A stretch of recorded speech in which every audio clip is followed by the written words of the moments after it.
Bapak-bapak, ibu-ibu, jamaah salat subuh yang dimuliakan Allah. Bab kali ini kita bicara tentang keikhlasan. Ikhlas. Ikhlas itu mudah apa gampang, Pak? Insya Allah ya. Ikhlas itu kalau secara syariat memang agak berat ya. Tapi kalau secara hakikat dia akan lebih mudah untuk memahaminya. Maka kalau ikhlas secara syariat adalah kita menyandarkan seluruh amal kita karena Allah Subhanahu wa ta'ala. Jadi semua ibadah kita karena Allah. Padahal di Al-Quran diceritakan kalau amalan-amalan itu ada faidahnya. Bahkan hadis-hadis menyatakan amalan-amalan itu ada fadilahnya. Kadang otak kita kepikir, wah ini kalau nyumbang sekian nanti dapat 10 kali lipat. Nah, gitu. Itu ikhlas apa enggak? Nanti kita bahas ya. Termasuk juga salah satu yang diajarkan oleh Nabi adalah fadilah salat sunnah qobliyah subuh 2 rakaat. Dalam beberapa riwayat disampaikan fadilah keutamaan salat sunnah 2 rakaat sebelum subuh itu lebih utama daripada dunia dan seisinya. Dalam riwayat lain yang saya dengar dari guru kita, beliau mengatakan apabila kamu membaca 2 alam taro di dalam rakaat pertama dan rakaat kedua sholat sunnah, maka kamu akan terjauhkan dari fitnah-fitnah dunia. Jadi rakaat pertama membaca alam nasroh laka sodroh sampai akhir. Yang kedua, rakaat kedua baca alam taro. Alam taro kaifa fa'ala rabbuka bi ashabil fil. Jadi ini bacaan 2 sholat sunnah qobliyah. Nah, itu kalau mau rutin membaca ini akan difitnah, akan dijauhkan dari fitnah-fitnah. Karena ada orang kan hidupnya banyak fitnah ya Pak ya. Ya karena kata kisah karena kurang baca, karena sholat 2 rakaatnya nggak pernah baca ini katanya. Jadi hidupnya banyak fitnah. Nah ini kalau kita kemudian ketemu hadis ini, ketemu riwayat-riwayat yang lain, gimana posisi ikhlas kita? Sementara ikhlas itu diharapkan adalah karena Allah Subhanahu wa ta'ala. Nah baik, secara syariat memang ikhlas itu ada tiga tingkatan. Yang pertama adalah beramal karena Allah, tapi juga mengharapkan fadilah balasannya di dunia. Misalkan kita sedekah, kita mengharapkan nanti uang kita banyak, rezeki kita banyak. Nah ini boleh, namanya ikhlas tapi levelnya level yang ketiga, belum level utama nih. Ini ikhlas yang level ketiga ya. Jadi ikhlas karena Allah, tapi di sisi lain juga misalkan ikhlas karena Allah sholat subuh tapi pingin badan sehat. Badan sehat itu kan berarti ada motif duniawinya. Nah ini juga termasuk bagian dari ikhlas. Yang kedua, ikhlas lillahi ta'ala, beramal karena Allah tapi mengharapkan surga dan menjauhkan dari neraka. Jadi harapannya di akhirat. Udahlah saya ngamal tapi harapannya nanti saya dapat surga, saya dijauhkan dari neraka. Ini juga menurut ulama ikhlas tapi levelnya masih level kedua. Ada ikhlas yang tertinggi, yaitu beramal hanya karena Allah Subhanahu wa ta'ala, lillahi ta'ala. Enggak pernah terbayang di dalam hatinya, terbersit di dalam hatinya ingin fadilah urusan dunia atau ingin nanti diselamatkan di akhirat. Enggak pernah. Pokoknya amal karena Allah. Nah ini bagaimana caranya ini? Caranya ini supaya kita tidak terngiang-ngiang akhirat. Salah satu yang diajarkan guru-guru kita adalah ikhlas itu dengan cara melihat secara hakikat. Bagaimana kita melihat ikhlas secara hakikat? Mudah-mudahan kita bisa dipahamkan secara ilmu walaupun hatinya belum ya. Ilmunya paham, rasanya. Karena antara rasa dan hati ini 2 hal yang berbeda. Tapi kita awalnya adalah tentu ilmu. Setelah ilmu nanti mudah-mudahan sampai di soal rasa. Nah ikhlas Secara hakikat itu begini cara berpikirnya. Kita ini bisa sholat, bisa wudhu, bisa bangun subuh, bisa melangkahkan kaki. Itu semua itu bukan karena kuasa kita, benar-benar karena Allah Subhanahu wa Ta'ala. Jadi bisa saja Allah takdirkan mau tadi sudah sholat subuh, tiba-tiba sakit perut, nggak bisa sampai ke masjid. Bisa saja Allah takdirkan nggak bangun subuh telat. Bisa saja Allah takdirkan sudah bangun, sudah mandi, sudah wudhu, sudah berangkat, tiba-tiba di jalan terjadi sesuatu, misalnya entah kena najis atau terjadi apa sehingga tidak sampai ke masjid. Bisa saja. Jadi kita ini benar-benar semuanya dibantu oleh Allah Subhanahu wa Ta'ala untuk beribadah. Jadi Allah itu kalau ingin mengajak, menyelamatkan, memuliakan hambanya, Allah akan tolong orang ini supaya beribadah. Jadi kita mampu beribadah itu bukan karena kita. Bahkan dalam riwayat disebutkan, kalau kita mendapatkan nikmat kemudian kita mengucapkan alhamdulillah, maka yang besar itu bukan nikmatnya. Misalkan kita dapat nikmat kemudian kita mengucapkan alhamdulillah, yang besar itu bukan nikmatnya. Yang besar adalah kemampuan lisan kita mengucapkan alhamdulillah.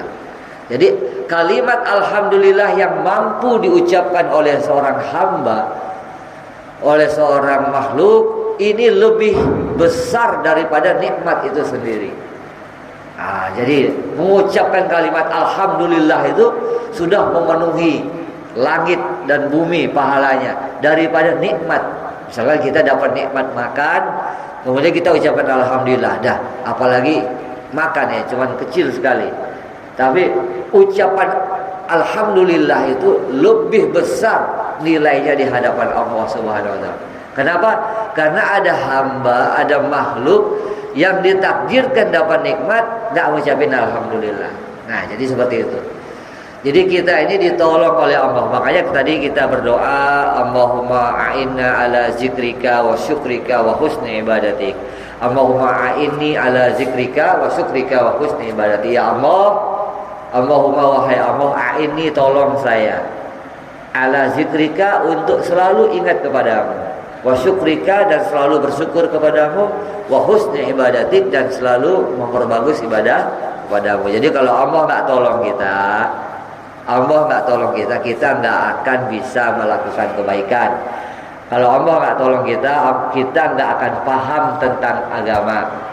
Kalau kita tidak paham agama, kita nggak akan mau bergerak, mau melakukan ibadah kepada Allah. Jadi hakikatnya Allah lah yang mentakdirkan kita mampu untuk beribadah, termasuk sholat subuh dan mendengarkan kajian ini. Lantas di mana peran kita?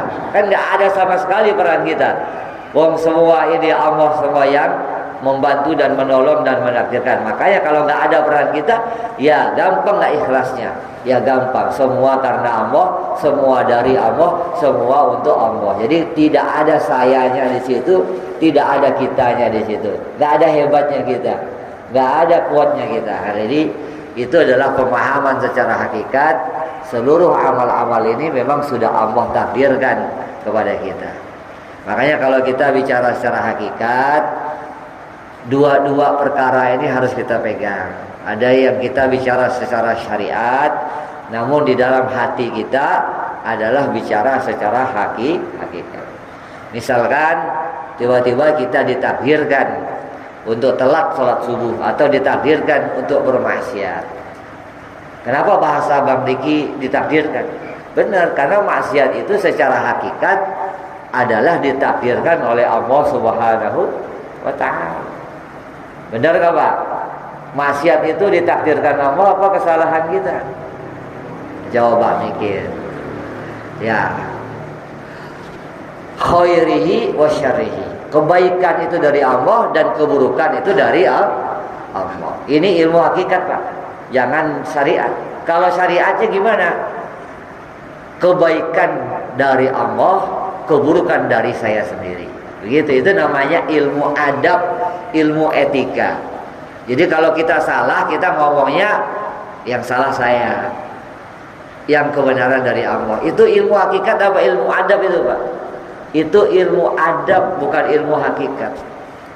Karena secara hakikat kebaikan itu Allah yang buat, keburukan juga Allah yang buat. Bukan keburukan itu dari setan, bukan.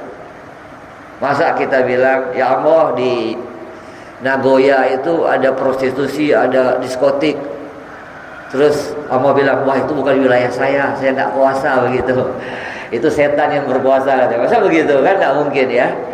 Jadi ya Nagoya di mana tempat maksiat ya Allah yang juga yang takdirkan. Di tempat masjid ya Allah juga takdir. Tapi itu secara hakikat. Maka hakikat itu tidak dibicarakan. Hakikat itu ada di dalam keyakinan. Tapi secara syariat kita harus mengatakan ya yang salah itu ya karena perbuatan kita sendiri. Kekeliruan itu karena perbuatan kita sendiri. Nah, ini bolak-balik antara hakikat syariat harus kita sadar.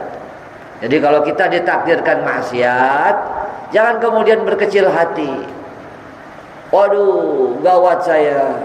Apalagi minta doa supaya dijauhkan. Ditakdirkan ada seorang wali Allah berdoa, ya Allah, di sisa umur saya ini mohon saya ditakdirkan untuk tidak bermaksiat kepadamu lagi. Begitu ada doa begitu. Bagus nggak kira-kira doanya, Bu? Pak, bagus nggak? Habis itu malaikat negur, kalau kamu nggak berdosa lagi, Allah punya sifat Al-Ghafur, nganggur dong sifatnya, gitu ya. Jadi Allah punya sifat Al-Ghafur, nganggur nanti, karena hambanya nggak pernah berdosa. Jadi Allah kan Maha Pengampun, nggak terpakai sifatnya. Nah jadi ya sudah, kita ini memang ditakdirkan, diskenariokan untuk berdosa. Tapi orang yang berdosa kata Allah, wa atubu ilaih, kembalilah, bertobatlah. Jadi Allah suka hambanya yang berdosa, yang kemudian bertobat. Karena apa? Karena kalau kita nggak pernah buat dosa ini sombong, Pak. Oh sombong kita ini.